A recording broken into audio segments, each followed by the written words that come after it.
If you want to econometrically describe the exchange rate, the random walk assumption seems to be a very good assumption of the behavior of the exchange rate.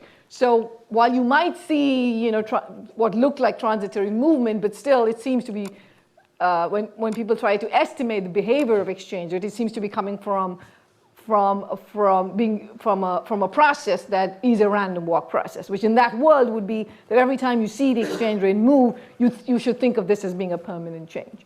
Now, in reality, if you look at exchange rate expectations, it doesn't look like people in some surveys believe that the exchange rate is a random walk. They do think that they think it could be transitory.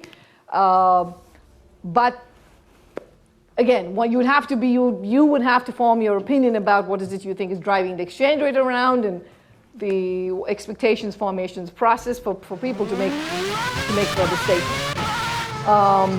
But I think that the basic facts about pass-through and about the relationship between exchange rates and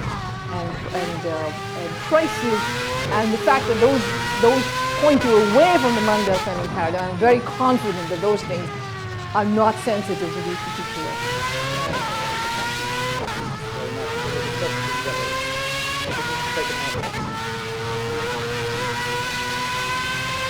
Then we'll need a mic down here after that.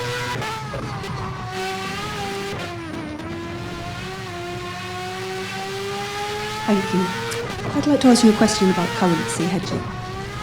So if I'm British Airways or Japanese exporter, I might be invoicing in dollars, but I'm hedging my currency exposure back into my local currency, my reporting currency in which I've got liabilities.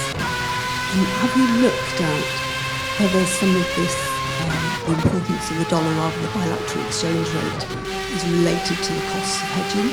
So for a country like Colombia or Argentina, it's very expensive to hedge. For a country like the UK or Japan, it's cheaper. Yes, so let me speak about hedging, because I think that's an important point, and it's one of the things that come to mind when people think about invoicing choices, right? Which is the fact that if I'm a Japanese firm and I'm selling, say, to the US, I could do one of two things. Suppose you and I have agreed on a certain quantity of trade. Then I could do one of two things. I could set the price in yen, and then I know that in 6 months I'm going to pay this certain yen amount. Or I'm a Japanese firm and the other person says, no, we set the price in dollars, so we're going to pick a price that's in dollars. So I'm going to get a certain sale value, it's a quantity that we agreed on, times the dollar price. Then I can hedge that using one of the forward contracts. And I can guarantee myself the exact same yen return. Right? So this is a world in which it doesn't really matter whether if I could perfectly hedge, it's a world where it doesn't matter whether I price in dollars or price in yen. But that's not the world that is the world in trade. The world that we have we actually observe is the contracts specify very often a price, but they don't specify the exact quantity that I'm going to buy from you at that price, right? So the Japanese firms selling to the US, when they set a dollar price, the quantity that I sell there, if I'm not going to change my dollar price, maybe that doesn't move around that much. But if I set a yen price, then the dollar price is going to move around, which is going to change my quantity.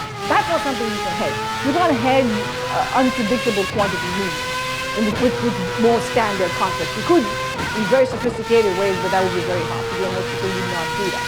So the reason I'm making that point is to say that the invoicing choice decision, once you acknowledge the fact that quantities aren't fixed, like completely sticky, is a relevant decision even in a world where you could perfectly hedge.